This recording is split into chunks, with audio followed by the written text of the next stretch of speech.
So it's 4 in the afternoon in Southeast Queensland, Brisbane, Australian East Coast. It's 9 a.m. in Israel. However, our speaker today is at her 11 p.m. in the US West Coast in California. It's a pleasure to have Lilac Amirav present. She's from the Technion and currently traveling across the globe. Just before we start, I'd also like to have an acknowledgement of country where we acknowledge the Jagera people and the Turrbal people. They're the traditional custodians of the land on which we gather here today. That's here in Southeast Queensland. That's where I am. We pay respects to their elders, past and present. We extend that respect to Aboriginal and Torres Strait Islanders people here today, and more broadly across the globe. So welcome to another edition of the Australia-Israel Scholar Seminar Series. And Professor Lilac Amirav, thanks a lot for sharing your knowledge with us. The floor is yours. Thank you. Thank you. Thank you for inviting me. Always excited to talk about what we do. Let me start by giving a background into what is photocatalysis, why I named the talk Solar Factories, and what it is that we're working on. So I think the motivation is clear. We are facing, we as the human race, a major challenge with respect to energy sources and global warming. And I think that it's clear when we look at this image that there are a lot of areas that are highly populated and use a lot of energy. But the places that look dark, it's not because they're empty. And when we look at the growth of population and the growth in energy demand per person and combine these, we are facing a 10 to 14 terawatt gap between the energy that we know how to produce and the energy that we'll need in just a few years. Most of our energy sources are based on fossil fuels, and the damage is clear. It is estimated that in China, about 2 million people die every year because of the pollution, because of the air pollution, and global warming will affect all of us. And we can talk for an hour just on that, but time is short. So what are the solutions?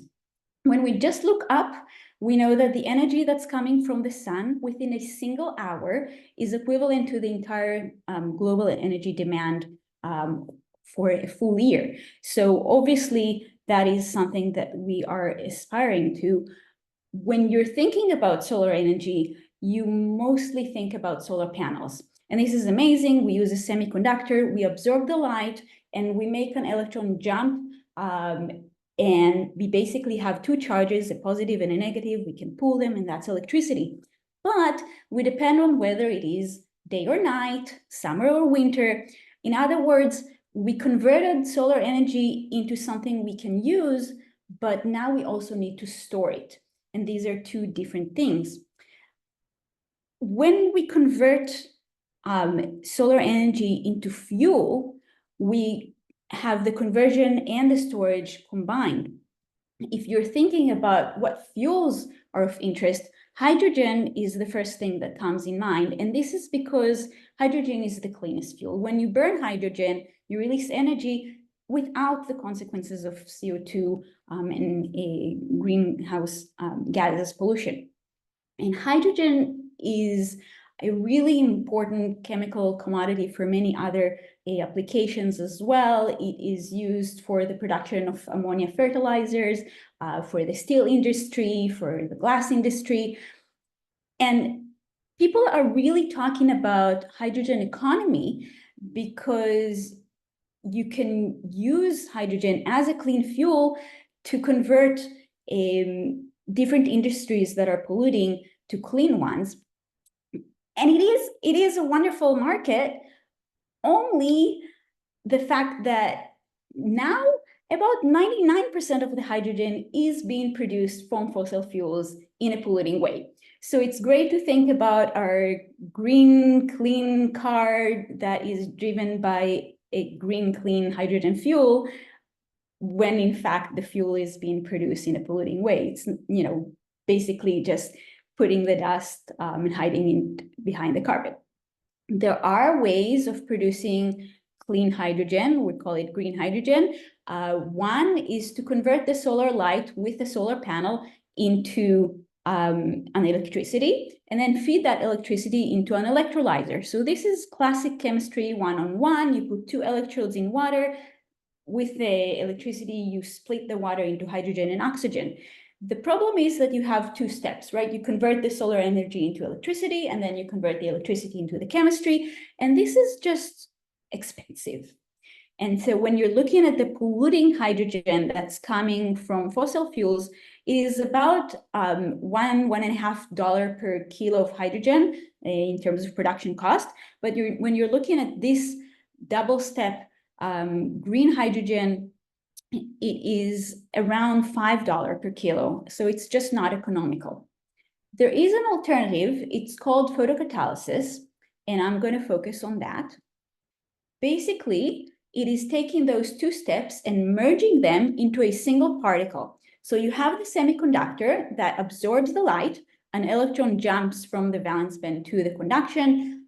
You have 2 charges, just like you have in a solar cell, but instead of pulling those charges and forming an electricity, an electric current, you're using those charges on the surface of the particle to promote the chemical reaction in the same way that you do with the electrodes in an electrolyzer.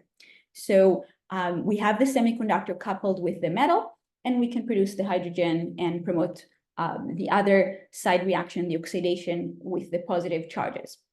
Now, people have been focusing on that for about 4 decades now, and it turns out that this is really challenging. It's challenging because the positive charge and the negative charges, they want to recombine. If they do that, we lose the charges, we lose the energy, no chemistry.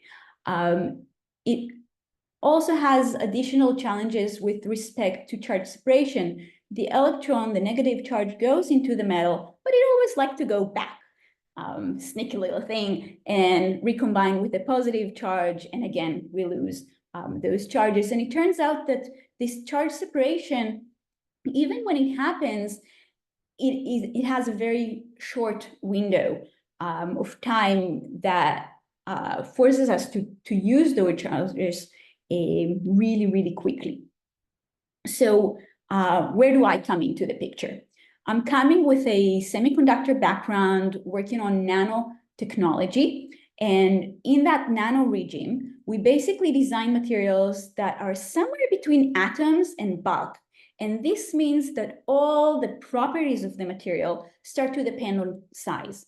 You see all those wonderful colors here, a full rainbow? This is the same material. We just shrinked it down. And now by changing the size, we change that band gap of the semiconductor, meaning what type of light the material will absorb from the sun and what energy those charges that are formed will have. And that dictates the ability to promote the chemical reaction. And you can see this reaction here, just simple old-fashioned chemistry. So it's really simple and easy to produce the materials. And in fact, there are companies like Samsung that are already selling TVs that are based on those nanoparticles. And this year's Nobel Prize in Chemistry was awarded for those materials, for quantum dots and the discovery of the quantum size effect. So we can make different semiconductors and metal oxides, and we control the size and we control the shape. And we also control how they are connected to one another. And basically, I like to always tell people that I feel like a kid that has the most amazing Lego set ever. And if you ever played with Lego, you know that you don't just throw the building blocks, scatter them on the carpet and enjoy the variety of colors and shapes. You like to build with them. So that's exactly what we do in my lab. We design unique heterostructures controlling the individual building blocks, the semiconductors, metals, metal oxides, their size, their shape, and how they connect to each other in a well-designed structure that is focused on separating the charge carriers and enabling a chemical reaction. And one example is this structure that has a spherical particle embedded in a long rod and a metal tip. And basically the positive charges are focused here, the negative ones go here, and we have a charge separation that's 3 orders of magnitude better than everything else. And with that structure, we started also exploring how the structure and composition and shape affect functionality, and we worked on that for over a decade. We reached quite a lot of insights onto the design, and this enabled us to optimize it. And we managed to get 100% conversion of the photons, the light, into the hydrogen, just the reduction half reaction. We were still bothered by the oxidation, how to take those positive charges away. And we kept working on that as well, thinking on combining those particles with the photosystem protein or with metal oxides or with molecular catalysts. And after a while, we realized that, in fact, we don't really need to focus on overall water splitting. Oxygen is not an interesting product by itself. Could we still promote something that would produce hydrogen from water and use the positive charges for something else? And we looked at different things and we found solutions. Some of them are even more energetically tasking than overall water splitting. So we still take the energy that's coming from the sun, convert it into the chemistry. We have hydrogen, clean green hydrogen as fuel, and another side product that could be really interesting by itself. And playing with that, we were able to reach a world record in solar to fuel conversion. And based on that, we thought, well, we should really do something with it because it's really, really simple. You just put particles in water and you shine light and you get a lot of hydrogen. And basically techno-economical calculation showed that because this is so simple and so elegant, this would be much more efficient than, or economically efficient than the 2-step PV plus electrolyzers solution if we reach a certain critical efficiency milestone, which we have. And with that, we co-founded QDSol, the first photocatalysis company that I'm aware of. And we took things that I developed in the Technion in the lab scale, working in a cuvette, making milligrams of samples into a small prototype panel, and finally a real panel that's currently sitting on the roof of the company. It's a 1 meter square panel, and it's producing hydrogen under real sun, not with a solar simulator in the lab, with dust, with clouds, and it's producing much more hydrogen than we anticipated, and it's operating for a few months now without any issue. And so I think that with this, we can start to think about real large-scale operations where instead of having a single panel, we'll start combining these. And I want to show you a video of how it looks like.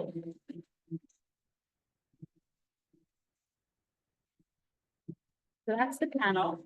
We feed the particles into the panel. They're swimming there, and that's the hydrogen. Lots and lots and lots of bubbles of hydrogen produced in real time with sunlight. Okay. What you don't see there are no electrodes. There is no a complex installation. This is really cheap, and every single individual panel is already an autonomous unit. So you can think of huge farms like you see here that would be coupled to a big, let's say, ammonia factory, but you can also think about small operations like a single charging station for a hydrogen bus. And we truly believe that we can get the production price tag down to $1 per kilo, meaning this green hydrogen solution would be compatible will be able to compete with the polluting gray hydrogen. We're developing new improved photocatalytic systems, ones that will be stable for a longer period of time, ones that will be easier to produce, ones that will be more efficient, and things that would also be optimized for alternative reactions. So I mentioned that we have the negative charges, the electrons promoting the hydrogen. We can also work on using the positive charges for interesting reactions, such as degradation of plastics. So we can produce a green energy, a green clean fuel, renewable fuel, and look at degradation of plastic or purification of water, contaminated water, or produce other reactions of interest such as plastic chemistry. We can look at materials that would focus on CO2 conversion, CO2 reduction. Basically, what we have is a panel in which you embed particles, you absorb sunlight, and you promote a chemical reaction. And so my vision is to eventually see those become solar factories that can promote diverse chemistry based on the application that's relevant. And I would like to see the picture on the side converted into the picture on the left side, cleaning water, clean air, much more sustainable environment for the future. And with that, I would like to thank all the people that worked on this in the past and are currently in my lab and funding, and I'll love to take your questions. Wow, thank you. I'll clap in the name of the audience. Thanks a lot, Lilac. I have quite a few questions, but maybe there are others that, let's see, there's a question that I'll read from the chat. The question is, with respect to the particles within the panel, how are you able to control the uniform density of them across the panel? Okay, so basically the particles are not just swimming in solution like I showed in the cuvette. They're actually anchored to a certain substrate. And in the company, we looked at different things from mesh or having bigger beads. But this allows us to make sure that the particles stay in the panel while water comes in and comes out. So it's actually a flow type operation. And we control the chemistry. So this is a really nice solution for us. We also know how to replace the particles in all the panels in an automated way. So a follow-up for me. So do you actually require some feedback control mechanism, some automatic controllers with sensors and kind of a quick closed loop, or is it not at that level? So yes, we know how to do that. The panels that we work with at the moment don't have those features built in because the company is not at that stage yet, but we do know how to monitor these things, and the sensors that are required are actually very, very simple. Fair enough, thanks. And I mean, we know how to monitor everything from the state of the particles to just the amount of hydrogen that's being produced, right? So if you see a decline in that, then that's already a feedback by itself. Yeah, gotcha.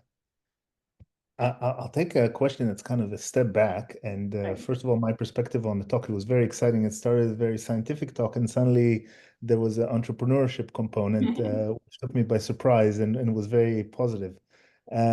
So a bit more of a kind of a personal, professional question. In your kind of journey as a researcher, you've been working on this domain for a while, obviously, and now you're actually seeing a product, or I guess it's an MVP, right, materialize.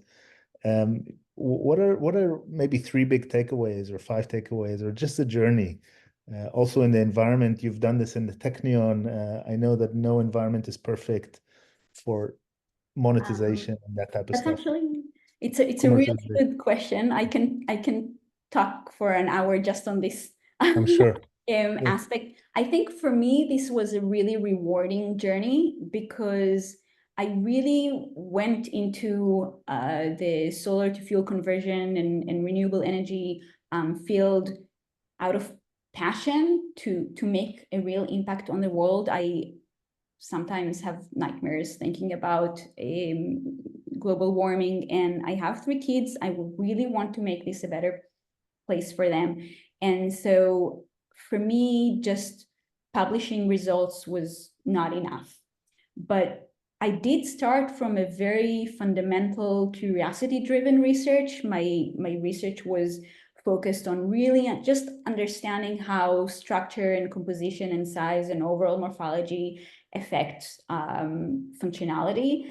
And so I was very lucky on that respect that the curiosity-driven research actually had sufficient results that afforded something that could be commercialized. I think that for people who are interested in that type of journey and want to see the research become something that, you know, is part of the public sphere and not just in papers, sometimes as scientists, we have this feeling that we need to have a complete product, that everything needs to be wrapped in a bow tie before we hand it to an entrepreneur. And that's not the case. There's actually a lot of amazing research and development that's going on within startup companies, and both the entrepreneurs and the VCs understand that. And so it needs to be mature enough, but you don't need to solve every tiny little thing. And some of the development is actually a better fit for a startup atmosphere compared to an academic setting. And there are actually a lot of really important things that one should consider or that needs to be developed that I've never even considered from my academic role. Yeah. And it's only when VCs started asking questions, I thought about the long-term vision of the company and, you know, thinking about huge farms full of our panels and the particles and what problems or challenges we'll face. And then I started thinking back into what needs to be developed from the chemistry perspective now, ahead of time. And that, I think, was also a really interesting thought experiment for me. And it helped me redirect my research also, you know, with other projects. Very insightful. Thanks. I have more, but maybe somebody else also wants to ask something.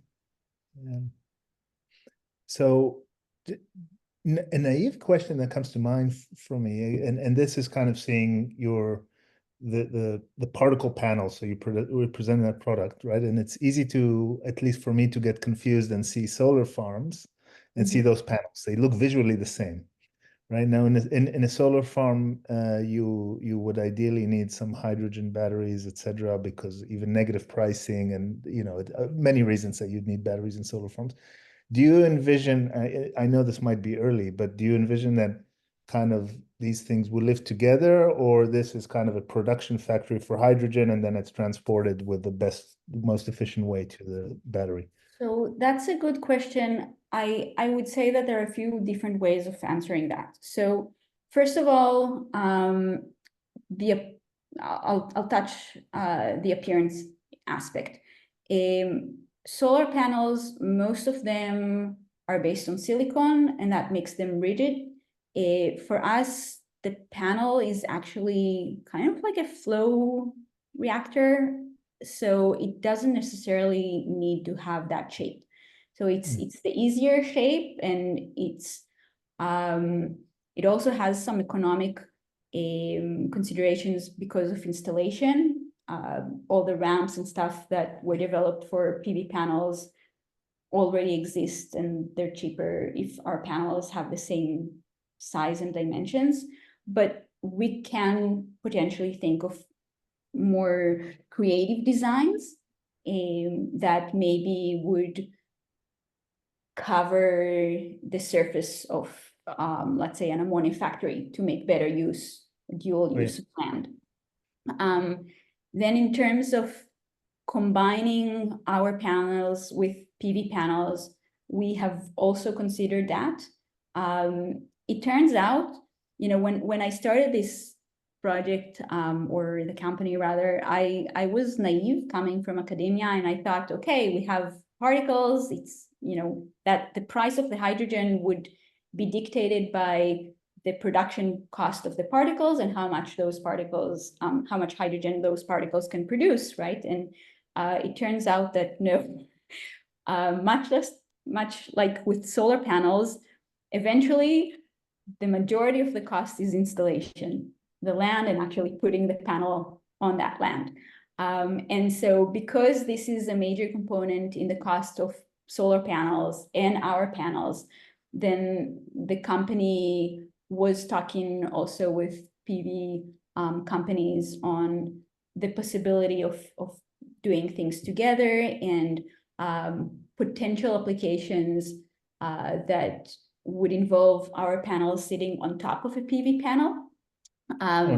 We will block some, so our particles do not compete with the absorption of the PV, but the water to some respect do. So then there's a trade-off. We can cut some of their absorption, but we're also cooling the PV, which actually increases the activity. So there's a certain optimization that's required, and it might be more interesting. So there are different types of solar panels, and some are aiming different wavelengths, and it might be an even better fit. So it is a real possibility, but at this point, this is up to the CEO of the company to see what would be the best strategy and partnership. There were other applications where hydrogen is required in a continuous way. So we cannot just produce the hydrogen during the day from sunlight. And then for those niche applications, you might also want to have some PV panels that would produce electricity, store that electricity, and produce hydrogen with an electrolyzer. So it will be an on-off-focusing situations. So one problem with electrolyzers is that they're really expensive, and to justify their capital costs, they must be connected to a large farm of PV panels. But there are some situations in which a combination might still work, or there were even thoughts about using solar panels and then using the electricity to operate a light-emitting diode that would illuminate our panels at night.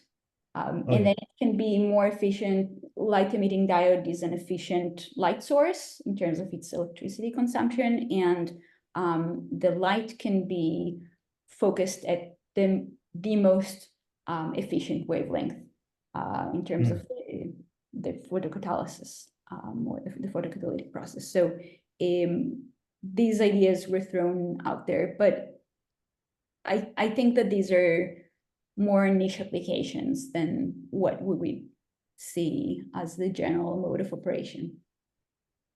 Yeah. Okay. Thank you. Very exciting. I mean, so many open directions and possibilities with your new technology. Yeah. Thanks a lot. Are there any final quick questions?